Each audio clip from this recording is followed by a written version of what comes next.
So today, we have two speakers who are our alumni, both of them. Always when we do these webinars, we always get our past students to talk. And today we have two of them, Vincent Loka and Kenneth. So, so the reason why I asked them both to a talk is because they have two very interesting stories. Vincent is an entrepreneur. So he has funded his own company that is very successful. So you see that if some of you have an interest in business and in entrepreneurship, you will see that it's possible to do that as an environmental engineer. So he will tell you his story. And then our second speaker is Kenneth, who also have a very interesting pathway because he's working in sustainable finance, and so he will talk to you more about what this means. And so it's interesting because it shows you that as an engineer, you don't necessarily have to go in a super technical job wearing a hard helmet and this kind of things, but that there are lots of different things that you can be doing.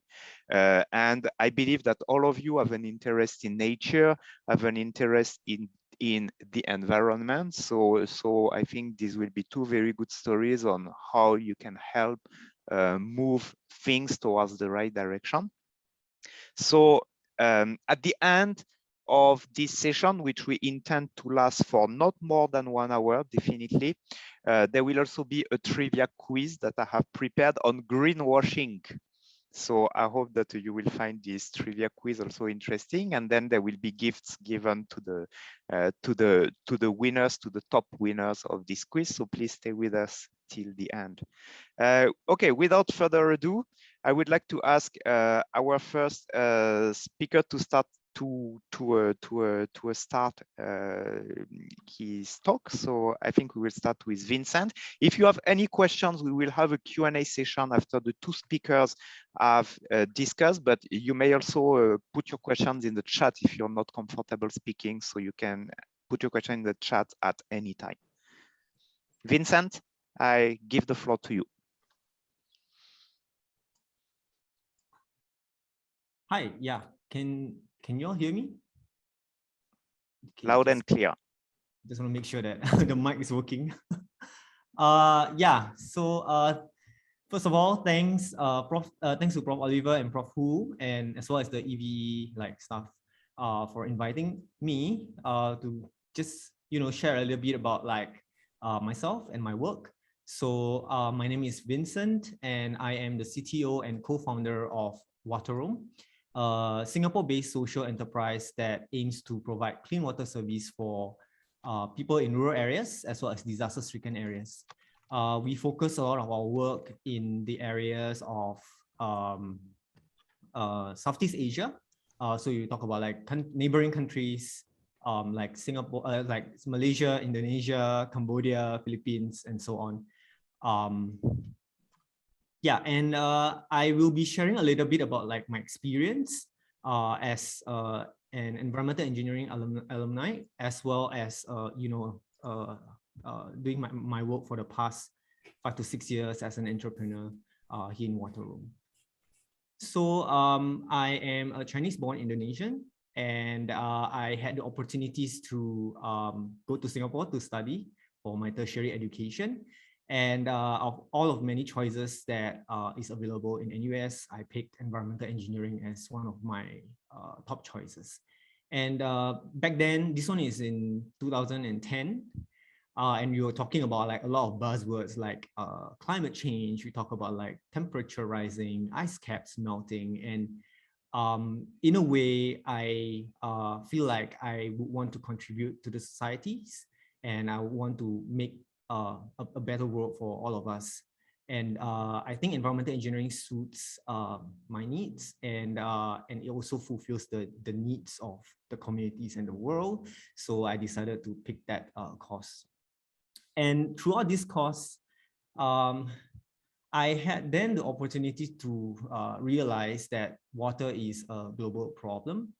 And we see a lot of water issues being faced not just in neighboring country, but in Singapore back then, like back when in the 50s, 1950s, where things are still not developed yet, and clean water can be considered like scarce. This is also when I managed to join a program by the Singapore International Water Week.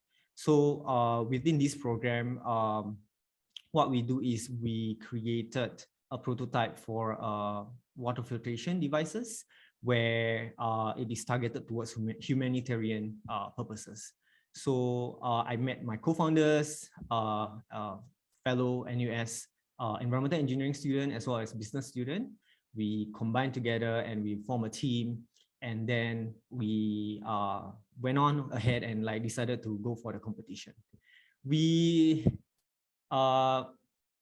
eventually decided to continue beyond just like the project in school. We decided that we want to try out and bring these so-called technologies that we have developed to like people in need, and therefore we founded Wateroam in 2014. And I just want to give like a brief overview of like what's the current situation right now. So this infographic is extracted from the United Nations website, where they are we're specifically talking about the Sustainable Development Goals number 6, which is clean water and sanitation. And you can see here, like there are like millions of people without basic drinking water access. Talk about also the lack of safely managed sanitations. And back then we felt compelled to, be able to help alleviate these problems by doing what we do in Wateroam. And like for me personally, when I look at all these kind of infographics, it is very hard to relate. And because it's just numbers, it feels like it's just numbers, or 2.2 billion, or like 785 million. It's just like numbers. And well, a good thing for y'all, I actually went down to all these places to take photos, to be able to share with you guys a little bit more about like what's happening on the ground, and like how have people been trying to survive within their means to get clean water, or just to get water, not even exactly clean. So we have a lot of people collecting water. We have witnessed people collecting water from potholes, surviving from like self-made dams to collect rainwaters. Also like collecting trickling water from like springs from the cliff. And you can also see like women and children tasked to go to like rivers, like 30 minutes, 1 hour away walk. And what they do is they just jump into the river and they just collect this water for their daily use without any so-called treatment processes. And and this is what in a way caused a lot of these issues in terms of like health, in terms of like the death level in children, especially in poverty areas. And people are just falling sick from consuming all these things. And so with this organization, Wateroam, what we do is we develop water filtration apparatuses or devices. And what we do is we work with partners, non-profit organizations, as well as governmental agencies to identify communities. And then work together closely with them to consult, to design, and to implement our solutions for them to be able, for the communities to be able to get clean water access. So we work with organizations like Red Cross, World Vision, Mercy Relief, some of which you might have heard of. And beyond that, we also bring our solution or technologies towards providing or alleviating water needs in disaster-stricken areas. We talk about like floods or earthquakes, where communities typically get displaced infrastructures got damaged, and they are just not able to get clean water service for their daily needs. So we work with like CSR organizations, big organizations, again, like even militaries and non-profit organizations to respond to disasters relief as well. And I just the map just summarizes like what have we been doing since we started in 2014. Well, we have impacted more than 130,000 people beyond just Southeast Asia, because like in the case of disasters, it also happens outside the region of Southeast Asia. So it's actually 30 countries, more than 30 countries impacted. And I just want to quickly share with you also about like key insights for environmental engineering. As an alumni of environmental engineering, I graduated in 2015, and I guess the main takeaway for me is like environmental engineering is like a combination of like civil and environmental engineering. We actually do both of like this engineering, kind of like both of these engineering modules and classes, with a focus on pollution management. So this is something that is, I guess, core to environmental engineering. We talk about like wastewater and wastewater treatment processes, air pollution, and solid waste management. And within that, we also look at different types of technologies, like be it conventional technologies like membrane technologies, which Wateroam currently is using to purify water, or like upcoming and more advanced kind of like technologies, more sophisticated technologies for a better solution, a better future. Beyond that, we also tap a little bit on like civil kind of like classes, modules. And what we do is we learn a lot like about hydraulics, we learn about like beams and trusses, and like all these like basics that I think is something that is core to a civil engineering module as well.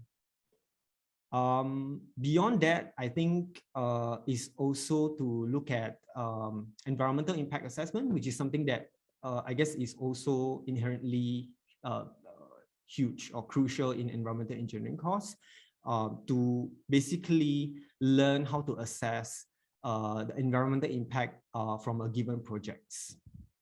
And from all these things, you can typically see like what kind of job scope that you can apply for in terms of environmental engineering.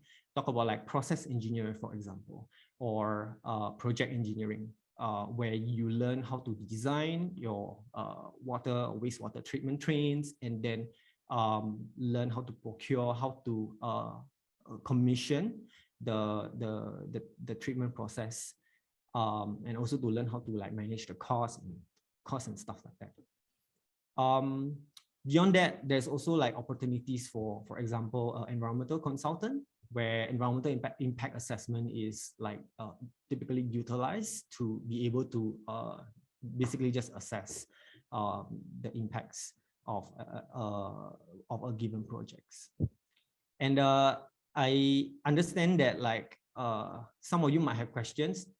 Okay, a few of you might have questions with regards to professional engineering. So back when I joined, professional engineering is not something that was made available for us.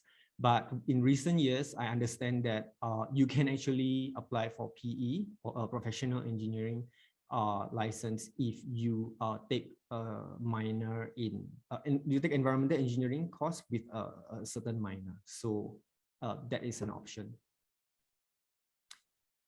I think beyond that is also to talk about like entrepreneurship, right? Like I am an environmental engineering degree, but I do not, I mean, I do environmental engineering stuff, but in essence, I'm also an entrepreneur. So I just want to share like that, like being an entrepreneur is not typically bound by like whatever degree that we have. And I guess the focus is always about like learning new things, learning new skill sets throughout the 3 or 4 years that you are in university. You just need to make sure that you try out new things, try out new ideas. And entrepreneurship has always been about like success or failure, right? So I would say typically people would be afraid to try entrepreneurship because the risk is very high. But it's honestly a very good learning opportunities, especially when you guys are still young, like do not have any baggage, like marriage, in terms of like paying rent, in terms of like, making sure that you guys have to finish school fees and stuff like that. So I guess if you have that privilege, it's definitely a good time to find it. And like just forming teammates from whoever that is interested. Talk to your friends, talk to like strangers, like organizations that have like accelerators program that would typically promote entrepreneurship. And I guess the job scope for entrepreneurship in environmental engineering is also quite prevalent. I feel like there are actually a lot of environmental problems that can be solved through entrepreneurship skills. We talk about, for example, creating a more effective, less waste kind of like process in environmental engineering, treatment train, for example. Or we talk about like inventing new ways or biodegradable, technologies, to be able to perform similar to like conventional technologies, but with better impact to the environment. So I guess these two things is in a way is not exclusive to each other, and I just feel like if you wanted to join environmental engineering degree, I think it's something that would be beneficial for the future. So I guess with that, I am gonna end it off, and I hope that you guys have a better, I guess, information to make a better decision for like your future career or future course that you want to take. If you have any question, feel free to ask. Thank you very much. Thank you very much, Vincent. I think we'll move straight away to Kenneth, and then after that we'll open the floor. But if you guys in the audience have already questions for Vincent, I'm sure if you can type them in the chat already, maybe he would even be able to reply to you directly. Yeah. All right, Kenneth, your turn. Sure, thanks. Just check, is the slide showing? Cool.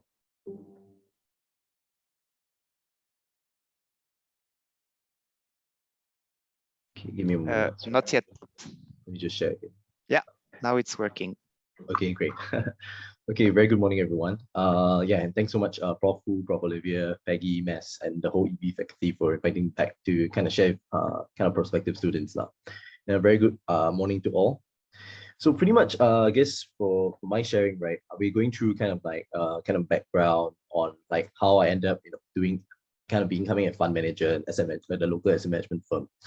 So in terms of my journey in EV, there was quite a kind of like exploratory one, where basically I kind of like dipped my toes firstly into financial advisory, and that's really, I mean, the whole concept of like environmental engineering and like what I was trying to do right back in my uni days was really trying to look beyond just kind of the like what Prof. Olivia said, wearing a metal hat, going down to the sites. I was trying to explore what else I could actually do as an environmental engineer. So I kind of did my toes first in the financial advisory, where I kind of met many different kind of the C-suites and kind of different people who are running their own businesses, such as Vincent himself.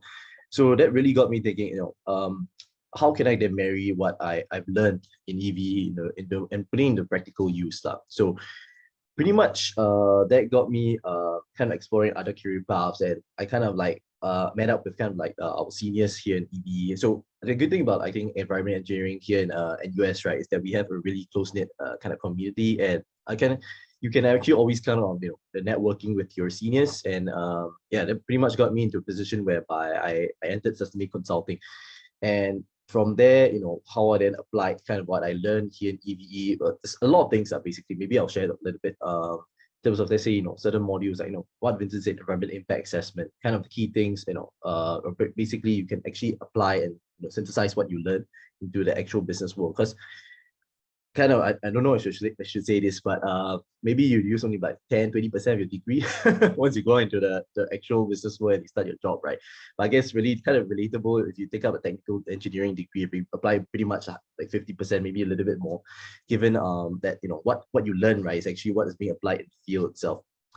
So so from there, right, I then I really pretty much, as a sustainability consultant, I pretty much met up with a lot of different companies, supporting them their sustainability strategies, the corporate management of things, and the whole ESG sphere, right? I guess you guys should be quite familiar with the whole conversation of like environmental, social governance, ESG investing, etc. So kind of the key thing now, like basically in the whole market, and that got me looking into how to really move the needle of sustainability. So, having so many conversations, so many engagements with companies, right? I guess the only real way, the real impact, the real way to move that needle is through financing this change.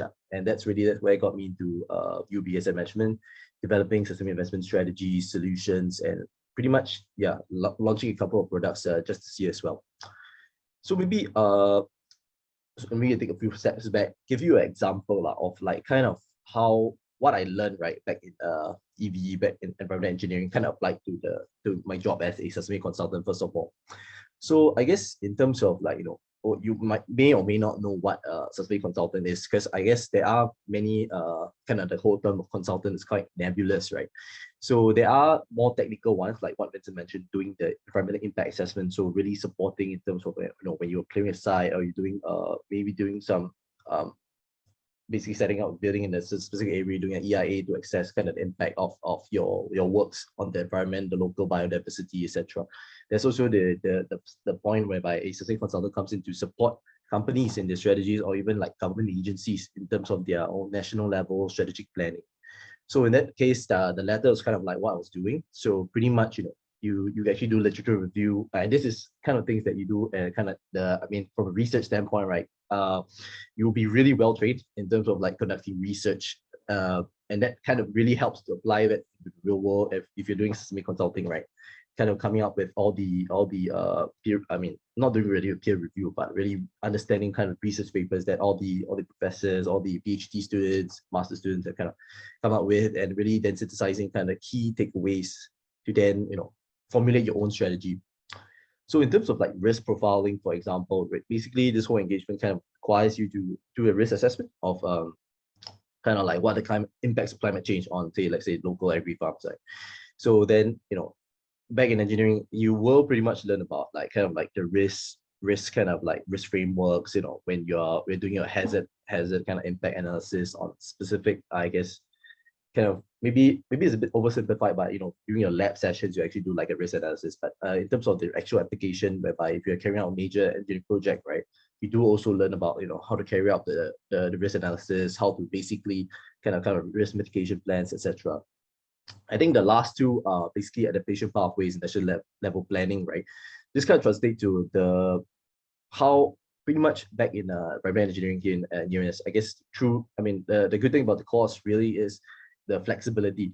So pretty much the support from the faculty, right, I was able to take up a couple of master's courses. So that gave me, I kind of took up courses whereby, I just pretty much it's linked to environmental engineering. So it's basically like climate change adaptation and planning. So that, so in terms of like what you can do, right, in terms of like environmental engineering, you shouldn't keep thinking about like, it's really a set fixed path. There is always opportunities for you to expand beyond your horizons. Like you don't need to always just look at one straight line. If you're going to, you don't think about like environmental engineering as like I go inside and we're going to do like water, just do waste management. There is many other opportunities that you can actually explore. So in the case of like Vincent, for instance, he is now a CTO and entrepreneur at the start of his own company.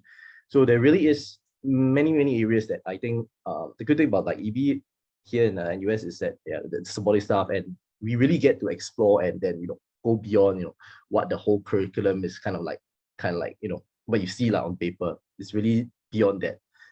So maybe I'll jump to a next slide talking about kind of what I do, like as an asset manager.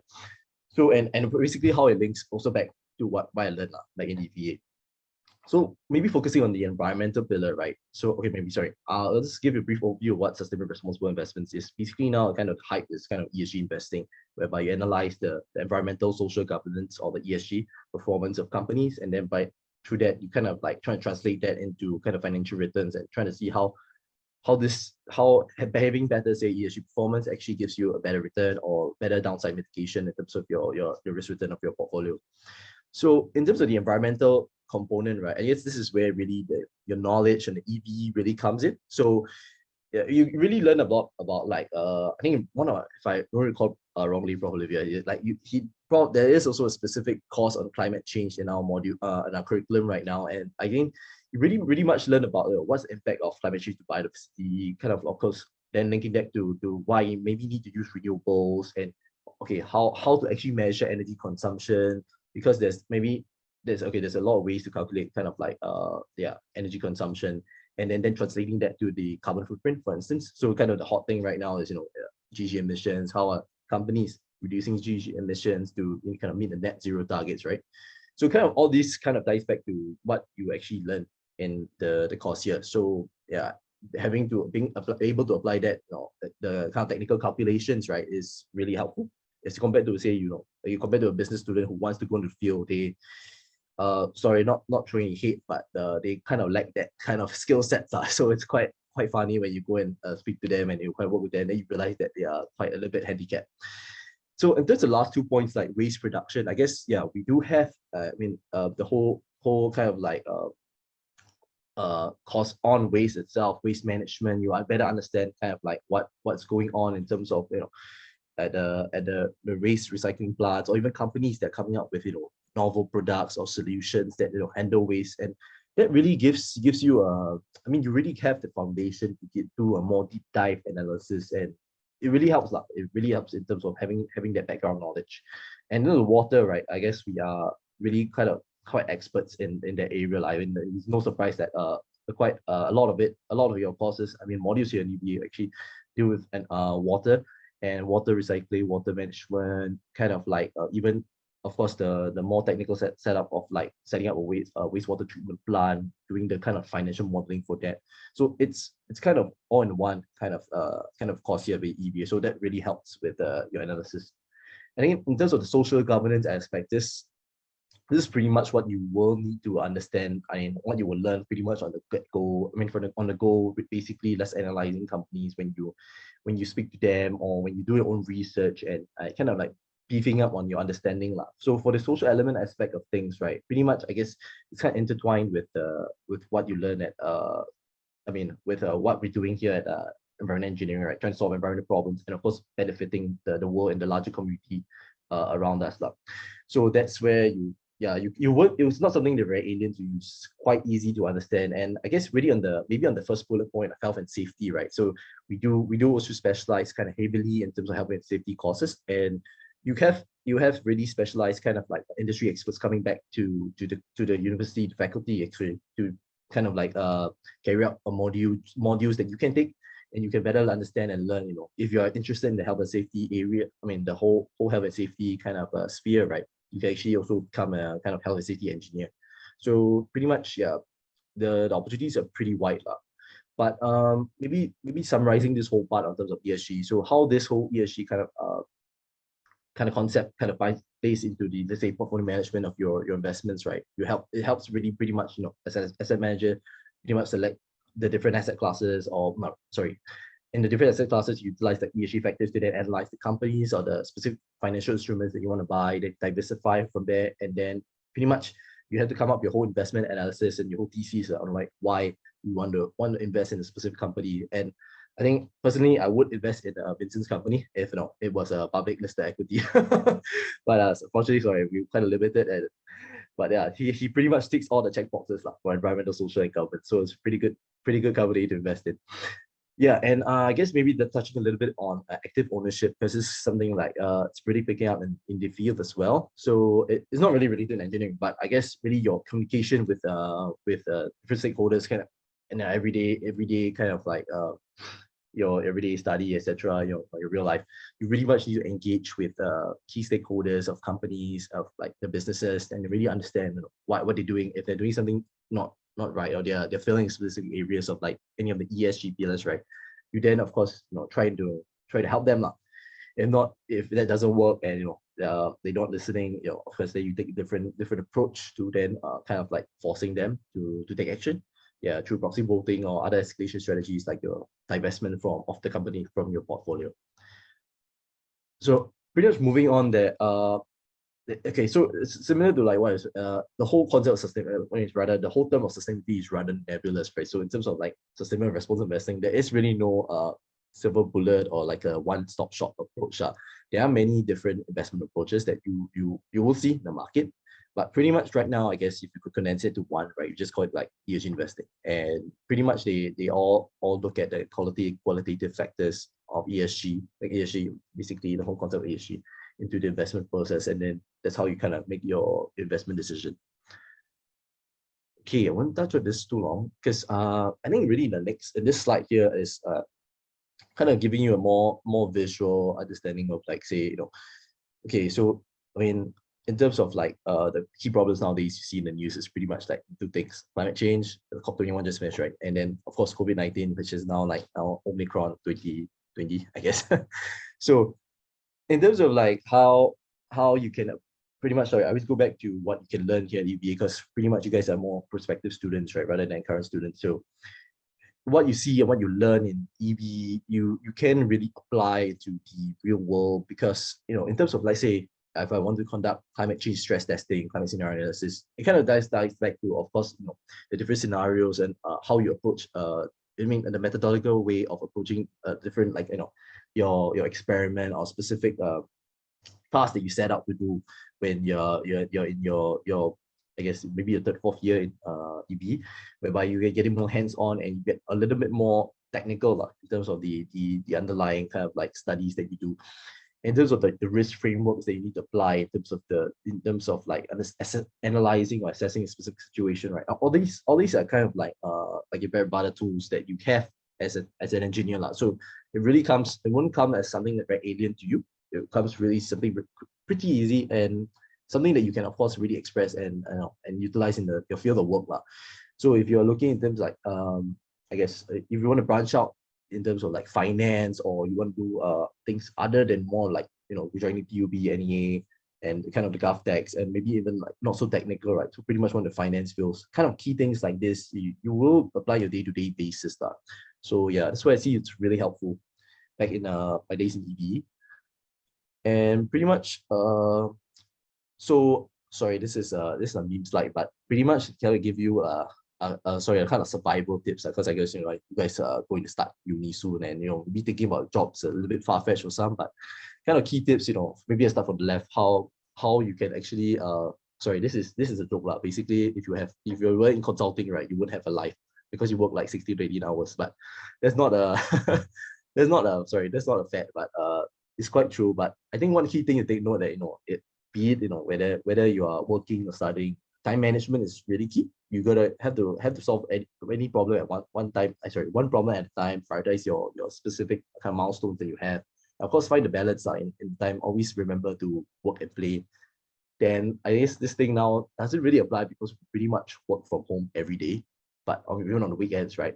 So in terms of like an engineer, you really will face a lot of failures, a lot of like setbacks, and then how to apply that in your real life and your studies is really just if you just have to find your kind of center balance. You need to learn from your mistakes. And sorry, the third bullet point, you shouldn't apply your work, but if really all else fails, right, you can convince, you kind of confuse your clients, but please don't do that in the real world. But yeah, that's sometimes it might get you out of tight spot, but yeah, don't do that all the time. And I guess really resourcefulness in terms of like what you do in I guess really in work and studying is, yeah, you have to just invest in yourself, network, kind of meet new people, always reach out, right? And then of course, just Google's your best friend. So on the so actually there's a last slide, right? Pretty much if you're keen, right, to learn more about sustainable finance, all this, right? Actually, these are kind of key links that you guys can actually use, because Coursera, etc. are kind of like free to use and free to access. So yeah, I guess that's the end of my sharing. So thank you. Okay, so sorry, Mess. Thank you. Thank you, Kenneth. Thank you, Vincent. All right. Does anyone have questions for our speakers? I think it's time to start opening the floor to ask questions for them.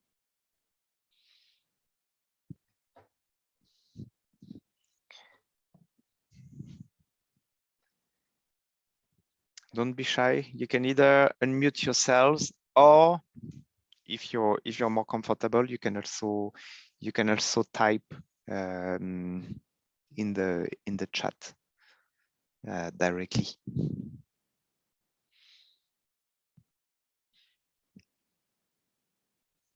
Olivia, there's a question. Yeah, I can see already. There's a question from Eugene. It's quite long. I think we will only need time to read. Vincent, Kenneth, there are things for each of you. So I start looking at it as I read aloud the overall thing. Okay, so we have a question from Eugene Lau, who says, thanks, Vincent and Kenneth, for your talks. I understand the talk was about reconciling nature, sustainability, and business. Yes, Eugene, you got it right with the keywords sustainability. So I have just a few questions. So I think for Vincent, there are questions about the initial stages of Wateroam, and about the difficulties that you found at the beginning. So I think the question is about how did you handle them? Do you want to take this question, Vincent? Yeah, I can do that. Thanks, Prof. Oliver. And thanks, Eugene, for asking the question. I think it's a very good questions that you ask. Regarding question number one, I think the largest difficulties when we first started is actually to get partners to actually try out our systems on the ground. So we started off with nothing. We are just a bunch of like second year, third year, fourth year students in NUS, and we were just like thinking about going to these places, rural areas in Cambodia and in Indonesia, to make the deployment. And like it's so difficult for us to be able to figure out this, like testing, prototyping, and deployment of the systems, because we do not actually have any partners when we first started. But again, I think it's something, this is where I guess the networking skill is important, to actually be able to reach out to relevant contacts, and to be able to in a way just share with them, like in honesty, like what is the challenge that you have, what are the needs that you that you require. And our very first like advisor slash supporter, and the person who managed to kind of secure us a project with the World Vision Malaysia is actually we contacted him through LinkedIn. So it's really just a message, and he inquired about it more, and like we were just having a talk to that. Yeah, so as what Kenneth shared as well, is like really the networking when it comes to like entrepreneurship. I think networking is something that is very important. And I guess that answers your second question, which is non-technical skills or knowledge. Is really to yeah, just throw yourself out, and don't let failure in a way discourage you to do what you believe in. Because along the way you figure out that, hey, some people are just not interested in your idea, not interested in supporting you, but that's just one person. So just continue like reaching out to different people. And I must say that like the topic of sustainability, the topic of like helping out others, the topic of like sustainable development goals is something that is very huge right now. So not just water, we talk about poverty, education, water, gender equality, climate change. These are the things that like a lot of people are I would say inclined to support at this time. So yeah. Thank you, Vincent. So I take it that indeed communication skills appear to be very important. Like this is something that I take away both from what you mentioned and from what Kenneth mentioned. Kenneth, there is one question for you. Can you handle it? Yeah, of course. Thanks, Bob. Hi, Eugene. So actually, I cannot give you financial advice. You have to do your own research. But pretty much to answer your question, right, in terms of like E&S factors. So guess pretty much if you're looking at it, all depends on the company and the sector of the company that you're investing in. So pretty much if you're looking at mining extractives, you can look at things more like what's the water consumption, the impact on in terms of greenhouse gas emissions, and in terms of social factors, whether it's health and safety, kind of how they're treating their workers, right? Pretty much you need the manpower to actually do the key activities in this sector, for instance. So there's no real kind of holy grail in terms of like kind of key factors to analyze, but there are certain kind of core matrices that you need to look at. And if you're keen, right, actually you can look at kind of things like the SASB maturity framework, so you can see kind of like which sectors are what kind of key factors that are, you have to really analyze in terms of like if you're like in a specific sector. So yeah, that's one key area that you can actually look out for a kind of framework they can look into to really understand what the core ESS factors. And in terms of like if you're doing more research, there are a couple like Refinitiv and of course S&P, right? They're giving out kind of free analysis to kind of like the public and general investors that are keen to understand more about like what a company's ESG performance is. So pretty much more on the equity kind of like side of things, not so much in terms of like the private companies. So yeah, hope that answers your question. Thank you very much, both. If you guys have any other question, you can put it in the chat. And as we are looking, if there are more questions, I think that Prof. Hu wanted to say a few words also. And Prof. Hu is our program coordinator for our environmental engineering. Prof. Hu? Thank you, Olivia. And thanks, Vincent and Kenneth, for giving us such wonderful talk to our participants. Okay, I'm the director for Environment Science and Engineering program at NUS. So I'd like to share with you some information about our program. I promise it won't be long because I only want to highlight to you a few very unique features of our program. Okay, and then let you have some understanding, right? And let you see whether in the future, whether you like to somehow explore in this area, either take environment engineering as your first degree, or you can take it as your second major, something like that. So first point I'd like to mention is that according to QS World University Ranking 2021, environmental program at NUS is ranked number 11 in the world. So we have a very good ranking. So this is a number one point. Number two, actually, our student, once enroll into our program, they gain a lot of authentic learning experience, experiential learning experience. They have a lot of interaction with alumni, industrial collaborators. Like today, you interact with our alumni. And come to your final year, we will have very unique FYP symposium. We did it almost every year, except this the COVID time, right? So our students got very good interaction with industry collaborators. Some of them even secured the job on spot. So that's the number two. Number three, this program has a lot of award-winning and highly experienced educators. Like today, you have seen Olivia and myself, and we have another faculty member, Professor He, is also with us today. So we have a number of very highly, experienced and very well-known researchers and educators in our program who are very keen to share with you their knowledge, their experiences. One example I'd like to highlight to you is that our senior faculty member, who contribute a lot to the Singapore New Water. I believe you all know about New Water, no doubt, right?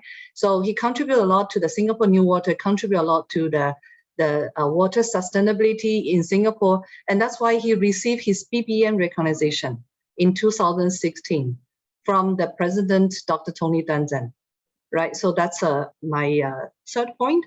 Okay, number 4, I think very relevant, not only to the potential student, also relevant to our existing student.